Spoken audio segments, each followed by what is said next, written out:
बिस्मिल्लाहिर्रहमानिर्रहीम। अस्सलाम वालेकुम व्यूअर्स, कैसे हैं आप? उम्मीद करती हूँ खैरियत से होंगे। Welcome to the hot food point. आज हम बनाने जा रहे हैं बीफ पुलाव। तो जी, बीफ पुलाव के सबसे पहले हम यखनी रेडी करेंगे। अगर आप प्रेशर के बगैर करना चाहते हैं प्रेशर के बगैर भी कर सकते हैं, लेकिन मैं प्रेशर में रेडी करूँगी इस वजह से क्योंकि टाइम कम लगे। अच्छा, तो सबसे पहले हम इसमें अपना डालेंगे बीफ। बीफ तकरीबन ये 1.5 किलो बीफ है और 1.25 किलो चावल। तो बीफ मेरा थोड़ा सा ज़्यादा है, अगर आप कम रखना चाहते हैं कम भी रख सकते हैं, बराबर का भी रख सकते हैं। अब हम इसमें ऐड करेंगे अपने सब्जियां और मसाले। तो सबसे पहले हम इसमें प्याज कटा हुआ डालेंगे और इधर लहसुन जो है साबुत वो डालेंगे। ब्रिक कटिंग किया हुआ अदरक ऐड करेंगे इसमें और इधर थोड़े से साबुत मसाले, क्योंकि यखनी में साबुत मसाले जाएंगे। दो अदर जो है वो इधर तेज़पात के पत्ते हैं, दालचीनी है, लौंग है और इधर 2 बादियान के फूल लिए हैं, साबुत काली मिर्च थोड़ी सी ली है और 2 टेबल स्पून जो है वो नमक है। यखनी में हम इसमें चावलों में जितनी हमें ज़रूरत होगी हम नमक और ऐड करेंगे। तो यखनी के जो हमारे तमाम स्पाइसेस डल चुके हैं अब हम इसमें ऐड करेंगे पानी।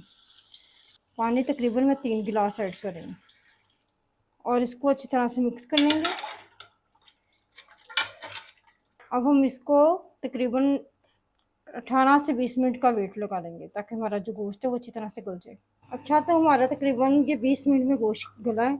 जैसे गोश्त गला है तो मैंने इसका प्रेशर जो है ना खोल दिया है।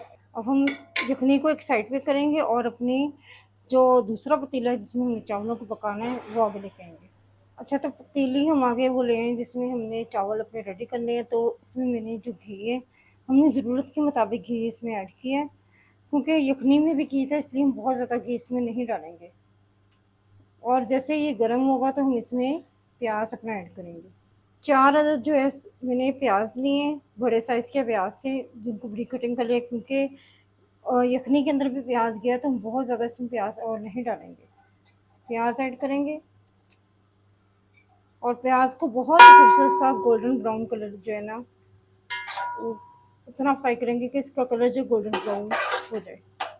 तो जैसे बहुत खूबसूरत सा गोल्डन ब्राउन कलर आता है।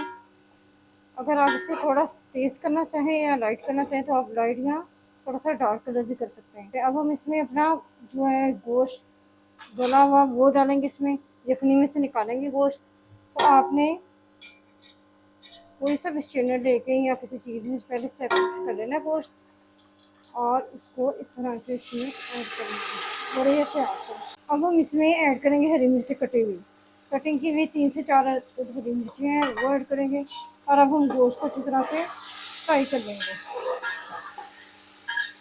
इधर हमारा बीफ जो है वो अच्छी तरह से फ्राई हो चुका है, गोश्त हमारा फ्राई हो चुका है और इधर मैंने एक साइड पे यखनी जो है वो अलहदा से रखी हुई है। तो तकरीबन 4 गिलास हमारे चावल थे और 6 गिलास इसमें यखनी के ऐड करेंगे। अगर आपकी यखनी कम बन जाए तो आप सादा पानी भी ऐड कर सकते हैं। और चावलों को कम से कम जो है वो 1 घंटा पहले जो है ना, अगर आपके चावल अच्छे वाले चावल हैं तो 1 घंटा पहले ज़रूर भिगोइएगा। तो यखनी का जो पानी वो ऐड करने के बाद हम जो इसमें अपने लास्ट के मसाले जो डालेंगे वो है गरम मसाला।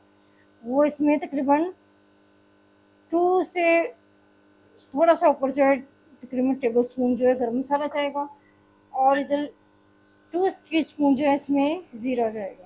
और अब हम सबको अच्छी तरह से हिला लेंगे और पकने का इंतज़ार करेंगे। जब तक इसमें उबाल नहीं आएगा तब तक हम इसमें चावल नहीं डालेंगे।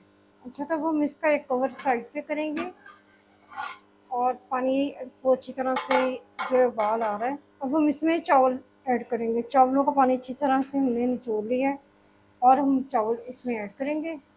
चावल डालने के बाद हम इसको अच्छी तरह से मिक्स कर लेंगे बड़े हल्के हाथों से, ताकि जो चावल है वो टूटे ना। और इसको कवर करके रख देंगे ताकि चावल हमारा अच्छी तरह से पक जाए। साथ हम इसका नमक भी टेस्ट लाजमी करेंगे ताकि हमारे चावलों में नमक की कमी पेशी ना हो। अच्छा, तो कवर मैंने थोड़ी देर के लिए साइड पे किया है। तो जो जब इस तरह के स्टेज आ जाए तो आप नमक जो ज़रूर टेस्ट कीजिएगा। चलो जी, हमारा जो अब पानी जो है वो ड्राई हो चुका हुआ है। अब हम इसमें इसको जो है ना वो दम देंगे। एक रुमाल ऊपर रखेंगे और जो है अपना तले का कवर ऊपर करेंगे और अच्छी तरह से इसको ऊपर से भी ढक देंगे। अब हम इसको तकरीबन 10 मिनट का जो है ना वो दम देंगे। अच्छा, तो हमारे 10 मिनट गुजर चुके हैं। अब हम इसका कवर एक साइड पे करेंगे और हमारा जो है वो दम परफेक्ट किस्म का आ चुका हुआ है। अब हम इसको डिश आउट करेंगे।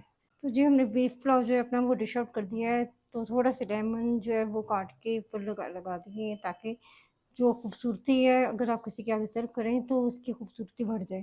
तो यकीन मानिए इस तरह से आप पुलाव बनाएँ, बहुत ही मज़े का बन के रेडी होता है। अगर आपको मेरी ये रेसिपी पसंद आई है तो प्लीज़ मेरे चैनल को सब्सक्राइब कीजिएगा, बेल आइकन को दबाइएगा और कमेंट्स में ज़रूर बताइएगा कि अगर आपने इस तरह से पुलाव बनाया है तो आपका बीफ पुलाव कैसा बना है। अपनी दुआओं में याद रखिएगा। मिलते हैं एक और नई रेसिपी के साथ। अल्लाह हाफ़िज़।